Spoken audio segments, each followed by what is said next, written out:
कहीं शादी में, ब्याह में, श्राद्ध में, सत्यनारायण भगवान की कथा तक अगर इस इलाके में आइए तो अनिल जी पक्का मिल जाएंगे। बाकी कोई नेता मिले नहीं मिले, और अगर कोई दूसरा नेता मिलता था तो रामकृपाल यादव, भले वो बीजेपी में काम करता, सिद्धार्थ को यहाँ से विधानसभा में भेजने का काम किया।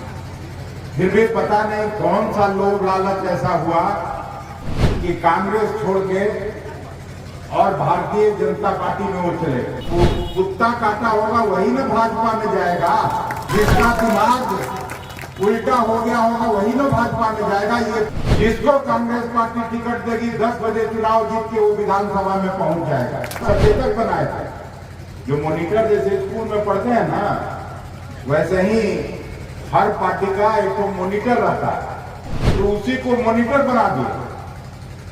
अभी 20-25 दिन पहले का बात है, अब मॉनिटर भाग गया। मैं विक्रम और नौबतपुर के हर गांव के और प्रायः हर परिवार के लोगों को जानता हूं।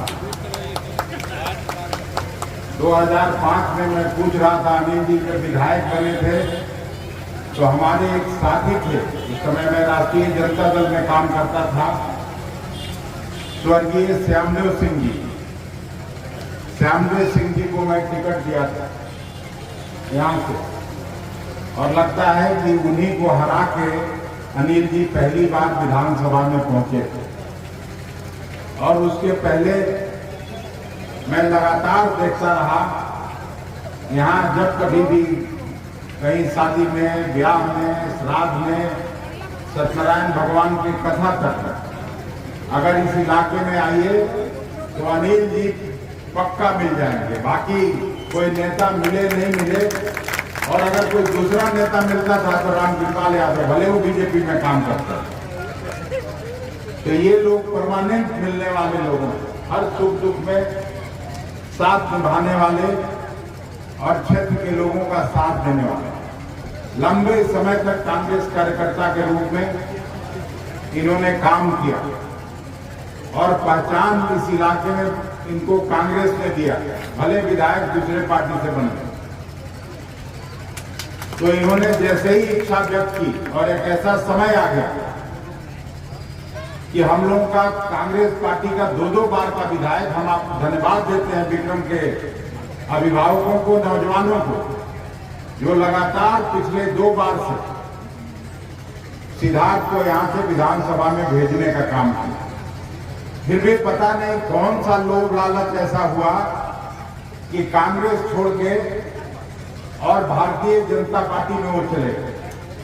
उनके पिताजी डॉक्टर उत्पलकांत जी स्वर्गीय मेरे बड़े भाई की तरह थे। उनके नाना भी हमेशा कांग्रेस में काम किए, डॉक्टर विजय सिंह जी। और क्या उनका मति काम नहीं कर रहा है, क्या काम नहीं कर रहा है, मुझे नहीं मालूम। ये जो पूरा इलाका है, जैसे ही झारखंड आप पार कर जाइए, जहां से देव जाते हुएगा छठ का पूजा करते, वहां कांग्रेस पार्टी का विधायक है राजेश राम। वहां कुटुंबा से आगे बढ़िए तो औरंगाबाद चले आइए, वहां भी आनंद हम लोगों का कांग्रेस पार्टी का विधायक है। वहां से आगे बढ़िए तो ओबरा में राष्ट्रीय जनता दल का विधायक है। वहां से आगे बढ़िए तो अरवल में माले का विधायक है, वो भी महागठबंधन का साथी है। वहां से आगे बढ़िए तो पाली में, यहाँ पे आपके ठीक बगल में, वहां भी माले का साथी विधायक है, महागठबंधन में वो पार्टी है। उस पाली से आगे आइए तो विक्रम में भी महागठबंधन की ताकत से सिद्धार्थ जीते थे कांग्रेस के टिकट पर। विक्रम से आगे बढ़िए, जहां अनिल जी का, गगन का और सिद्धार्थ का जो गांव है जिस क्षेत्र में, मनेर, वहां कौन विधायक है? राष्ट्रीय जनता दल का भाई वीरेंद्र, वो भी महागठबंधन का विधायक है। वहां से आगे बढ़िए तो दानापुर में फिर राष्ट्रीय जनता दल का साथी हम लोगों का विधायक है। पटना घूमने के लिए फुलवारी जाते हैं फुलवारी में भी फिर महागठबंधन का साथी विधायक है। तो जिसको वो कुत्ता काटा होगा वही ना भाजपा में जाएगा। जिसका दिमाग उल्टा हो गया होगा वही ना भाजपा में जाएगा। ये पूरा इलाका महागठबंधन को ताकत देने वाला इलाका है। जिसको कांग्रेस पार्टी टिकट देगी 10 बजे चुनाव जीत के वो विधानसभा में पहुंच जाएगा। आप समझ सकते हैं मैं क्यों ये बात बोल रहा हूं। विक्रम नौबतपुर के प्रबुद्ध साथी अभी सभी आपके यहां इकट्ठा है। क्या लालच किया भारतीय जनता पार्टी ने, ये तो वही लोग जाने। अभी जब नीतीश कुमार पलटी मार के पुनः भाजपा में गए थे तो मैं सिद्धार्थ को फोन करके बुलाया था कि कहीं तुमको भी इधर उधर बहला फुसला नहीं रहा है ना। तो जी ना, हम एकदम आपके साथ हैं। अरे भाई एकदम साथ हो, एकदम पलट गए। ये क्या होता है? वो भी हम आके जब हम दिल्ली में थे कोई कहा तो मैं फोन किया, सुंदरदान के नाम लिए थे, टूट गया था। इतना अच्छा भाषण किया था। तो ठीक है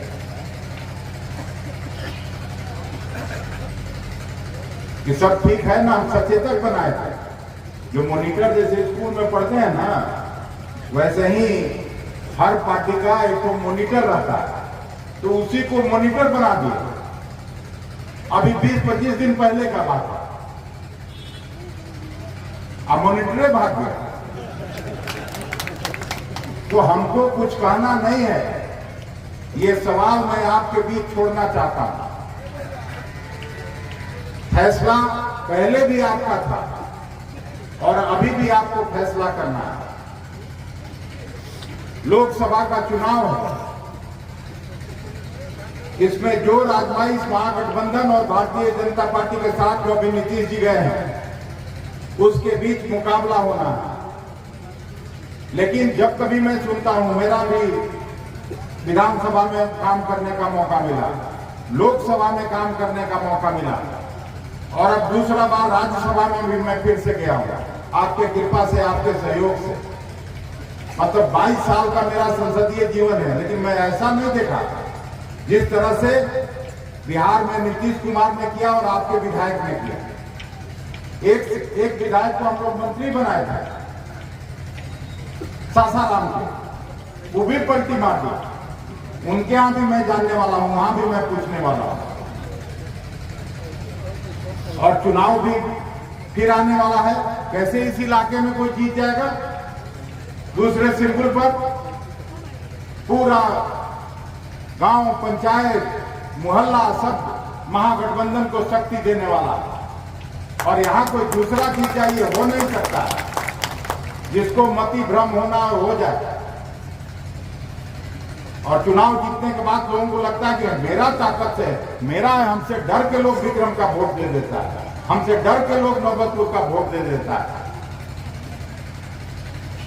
प्रजातंत्र जमहूरियत में जनता मालिक है। चौकी पर, इधर मंच पर जो बैठे हुए चौकीदार चुने जाते हैं और जो जमीन पर बैठे हुए आप लोग हैं वो मालिक होते हैं। आप शक्ति देते हैं तो हम एमपी हैं। आप जिस दिन शक्ति छीन लीजिएगा तो हम भी रोड पर आ जाएंगे। ये लोगों को समझ में नहीं आ रहा। 10 साल से भारतीय जनता पार्टी की सरकार मोदी जी चला रहे हैं और आप सुनते होइएगा, हम भी भाषण सुनते हैं उनका। भाई डीजल पेट्रोल का दाम 100 रुपए से ज्यादा चला गया। पहले विपक्ष का लोग सवाल पूछता था, अब सवाल भी मोदी जी पूछते हैं। वही कहते हैं कि पेट्रोल और डीजल का दाम बढ़ गया, इसका कौन जिम्मेवार है? तो अंतर्राष्ट्रीय बाजार जिम्मेवार है, वो जिम्मेवार नहीं है। इसीलिए प्रधानमंत्री चुने गए थे कि अंतर्राष्ट्रीय बाजार को कटघरा में खड़ा करके अपना प्रधानमंत्री तो काल चलाना चाहता है। महंगाई और बेरोजगारी बढ़ गया, उसके लिए कांग्रेस का 70 साल जिम्मेवार है। कहते हैं ना मोदी जी। और कोई सवाल खड़ा करे तो अर्बन नक्सलाइट घोषित करके उनको बंद कर दिया जाता है। उससे भी अगर कुछ बचता है सवाल, जनता अगर पूछती है तो फिर पाकिस्तान का बात होने लगता है।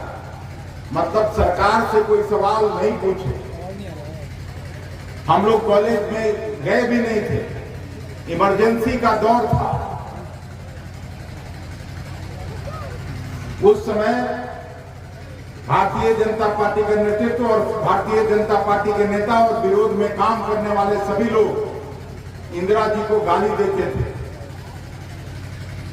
अखबार में एडिटोरियल नहीं छपता था विरोध में, एडिटर लोग एडिटोरियल छापना बंद कर दिया। बाकी पन्नों में इमरजेंसी की शिकायतें छपती थी। मैं भी भारत सरकार का मंत्री रहा हूं। मनमोहन सिंह जी प्रधानमंत्री थे। जब कभी बाहर जाते थे तो 50 पत्रकार, लग प्रतिष्ठित पत्रकार उस जहाज में सवार होते और उनसे सवाल करते थे। लेकिन आज किसी को हिम्मत है कि इस देश के प्रधानमंत्री से कोई पत्रकार सवाल कर ले? सवाल जो किया वो अर्बन नक्सलाइट हो जाता है। अर्बन नक्सलाइट करके जेल में बंद कर दिया जाता है। पाकिस्तान का आतंकवादी घोषित कर दिया जाता है। और ऐसे में अगर कोई चिराग दिख रहा है तो वो अकेला कांग्रेस पार्टी का सर्वमान्य नेता राहुल गांधी है, जिसके बारे में भारतीय जनता पार्टी प्रचारित करती थी कि ये तो पप्पू है। जो व्यक्ति जून स्कूल में पढ़ा हो, जो व्यक्ति सेंट स्टीफेंस दिल्ली यूनिवर्सिटी में पढ़ा हो, जो व्यक्ति कैम्ब्रिज में जाके इंग्लैंड में पढ़ाई किया हो, जो व्यक्ति अमेरिका के लब्ध प्रतिष्ठित विश्वविद्यालय हार्वर्ड में पढ़ाई करके लौटा हो, वो व्यक्ति आरएसएस और बीजेपी की नजर में पप्पू हो जाता है। और जिस प्रधानमंत्री जी के न स्कूल का ठिकाना, न कॉलेज का ठिकाना, न डिग्री का कोई ठिकाना, वो सबसे विद्वान बन के भाषण कर रहे हैं। आज क्या हालत है किसानों का? पिछली बार सदन में, मेरे सदन में भी और लोकसभा में भी भाषण देते हुए मोदी जी ने बजट सत्र में कहा था कि 2022 में हम किसानों को आमदनी को दुगना करने का काम करेंगे। आप सभी 70-80% किसान लोग यहाँ बैठे हैं या किसान के पुत्र के रूप में आप बैठे हैं। आपकी आमदनी तो दुगनी नहीं हुई, लेकिन लागत खर्च जो किसानी पर आता है वो जरूर तिगुना चौगुना हो गया। ये हालत है देश का। बेरोजगारों का फौज खड़ा हो गया। यूनिवर्सिटी से पढ़ के निकला लोग और डिग्री लेके घूम रहा है, कहीं नौकरी नहीं बची। गरीबों के थाल से दाल गायब है, सब्जी गायब है, किसी तरह से गुजारा चल रहा है। और अगर सच कहा जाए, पत्रकार साथी पढ़े लिखे लोग यहां इकट्ठा है। 13वीं पंचवर्षीय योजना तक, मतलब जो 70 साल का जो बात सुनाते हैं, तब तक इस देश में कर्जा था 50 लाख करोड़ रुपए का। सभी IMF, वर्ल्ड बैंक सब मिला लीजिएगा, कहीं पता कर लीजिएगा, तो सबके पास फोन होगा और फोन पे तुरंत निकल जाएगा। अगर झूठ बोलूंगा तो अखिलेश सिंह को झूठा कहिएगा और गाली दीजिएगा। लेकिन मैं झूठ नहीं बोलता। और ये जो चमक दमक दिखाया जा रहा है, आज केवल 9 साल 10वां साल अभी चल रहा है। 10वीं साल में देश पर कर्जा 154 लाख करोड़ हो गया। 154 लाख करोड़ का क्या मतलब हुआ? इस देश की आबादी कितनी है? प्रधानमंत्री जी हर भाषण में कहते हैं 140 करोड़ लोगों का देश है। 140 करोड़ लोगों के देश में 154 लाख करोड़ का कर्जा का क्या मतलब है? कि हाँ, हम सब जितने लोग बैठे हैं या देश में जितने भी नागरिक हैं, सब पर 1 लाख से ज्यादा का कर्जा हो। हम आप सभी 1 लाख से ज्यादा के कर्जदार हो और देश में विकास हो रहा है। इस बात को समझने की जरूरत है।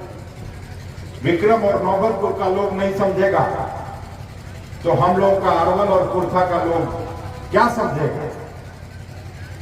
इस बात को समझने की जरूरत है। सवाल पूछने का मतलब केवल आप लोगों का नहीं है, आप लोगों के हाथ में कुछ नहीं है। आपका मालिक तो बिजनेस करने वाला लोग। राहुल जी गलत नहीं बोलते थे कि हम दो और हमारे दो। मेरे फोन पर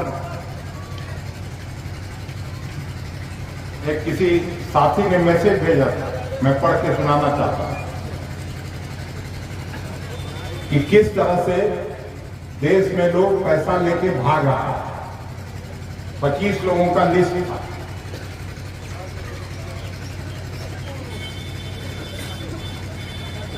कुल राशि इस देश का 10 ट्रिलियन समझते हैं?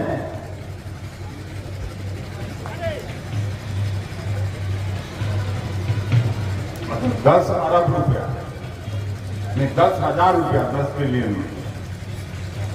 और लूटने वाले कौन है? इनमें से कोई भी पाकिस्तानी नहीं है, इनमें से कोई भी मुसलमान नहीं है, इनमें से कोई खालिस्तानी नहीं है, इनमें से कोई सिख भी नहीं है, इनमें से कोई जाट, किसान, मजदूर, कामगार नहीं है, इनमें से कोई तथाकथित अर्बन नक्सलाइट नहीं है, इनमें से कोई हरियाणा, पंजाब, उत्तर प्रदेश और बिहार का नहीं है। विजय माल्या को छोड़कर सब गुजरात के। नाम है आशीष सुरेश भाई, मयूरी बेन पटेल, हितेश नागेंद्र भाई पटेल, रितेश जैन, ललित मोदी, अलका गोयल, राजीव गोयल, साबिया सेठ, दीप्ति चेतन, नितिन जयंतीलाल, चेतन जयंतीलाल, एकलव्य गर्ग, विनय मित्तल, नीलेश पारिक, कमलेश पारिक, उमेश पारिक, जतिन मेहता, सुधीर कालरा, वर्षा कालरा, संजय कालरा, आरती कालरा, सनी कालरा, आशीष जोबन पुत्र, पुष्पेश वैद, निशान मोदी, नीरव मोदी, मेहुल चौकसी और एक विजय माल्या जो इसमें नहीं है वहां के। कहने का मतलब साफ है, इस देश में जो लूट हो रहा है उसको समझा जा सकता है कि कौन लोग इस देश को चुना लगा रहे हैं।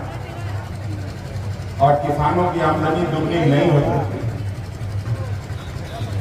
कांग्रेस पार्टी का शासन आता है तो हम लोग कर्जा माफ कर देते हैं किसानों का। और हम लोगों ने किया था, मैं जब भारत सरकार में मंत्री था 72,000 करोड़ का लोन माफी हुआ था, जिसमें बिहार के किसान भी हैं और देश भर के सभी प्रांतों के किसान हैं। हम लोग न्यूनतम समर्थन मूल्य धान का कीमत जो वाजपेयी जी की हुकूमत में 550 रुपये प्रति क्विंटल हुआ करता था, उसको हम लोगों ने सीधे 1100 रुपये किया था, अगर आपको याद हो। गेहूं का कीमत जो 620 रुपया था उसको 1240 रुपये प्रति क्विंटल करने का काम किया था। बता दें भाजपा के इनके 9 साल में कब दुगना हुआ न्यूनतम समर्थन मूल्य, कब खरीदारी हुई? तो इस तरह का फर्क है और विभेद किया जा रहा है। राहुल गांधी 4000 किलोमीटर उत्तर से दक्षिण कन्याकुमारी से कश्मीर तक पैदल चले। अभी 6500 किलोमीटर उनका